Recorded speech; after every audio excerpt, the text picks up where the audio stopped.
বাতিল ৰিজাল্ট কেতিয়া দিব স্যাৰ পৰীক্ষাৰ ফলাফল কেতিয়া দিব মই মনতে ভাবো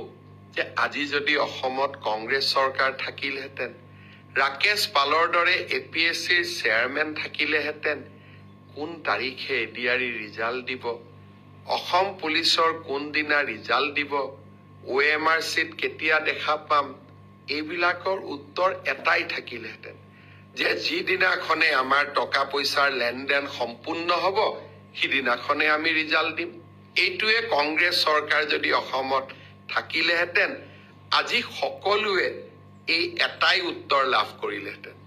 আপোনালোকে যেতিয়া মোক প্ৰশ্ন কৰে মই যিহেতু কংগ্ৰেছ চৰকাৰ লাহেকৈ মাৰ্চ মাহৰ ভিতৰতে আৰু পাৰিলে আৰু আগতে অসম পুলিচৰ পৰীক্ষা আৰু আমাৰ শিক্ষক নিযুক্তিৰ যিটো প্ৰক্ৰিয়া আমি আৰম্ভ কৰিছিলোঁ তাকো আমি আগুৱাই লৈ যাবলৈ চেষ্টা কৰিম শিক্ষক লাহে লাহে 1.5 লাখ চৰকাৰী চাকৰিলৈ মই গতি কৰিছোঁ এডভান্টেজ অসম পাৰ হৈ যাওক কোন পৰীক্ষাৰ কোনদিনাখন ৰিজাল্ট দিব মই ডেট আৰু সময় দুইটাই আপোনালোকক জনাম এইকেইটা দিন এডভান্টেজ অসমক লৈ ব্যস্ত থাকিম আৰু অসমত উদ্যোগীকৰণৰ নতুন বাতাবৰণ এটা নিৰ্মাণ কৰিবলৈ চেষ্টা কৰিম আবেদনৰ সময় চলি আছে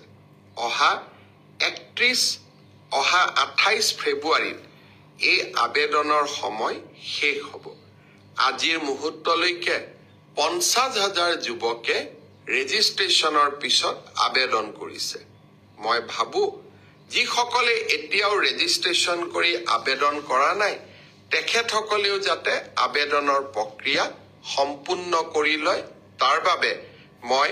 যুৱক সমাজক আকৌ এবাৰ আহ্বান জনাম বহুতৰ মনত প্ৰশ্ন এডিআৰই ৰিজাল্ট কেতিয়া দিব মই আপোনালোকক প্ৰতিশ্ৰুতি দিয়া অনুসৰি একেবাৰে মাৰ্চ মাহৰ 7 তাৰিখৰ আগতে আমি এডিআৰই ৰিজাল্ট দিম কিন্তু এডিআৰই ৰিজাল্টৰ কাৰণে আপোনালোকে উৎকণ্ঠিত হৈ থকাৰো কোনো কাৰণ নাই কাৰণ প্ৰত্যেকখন বহি বা OMR চিট এনসাৰ কি এতিয়া আপোনালোকৰ হাততে আছে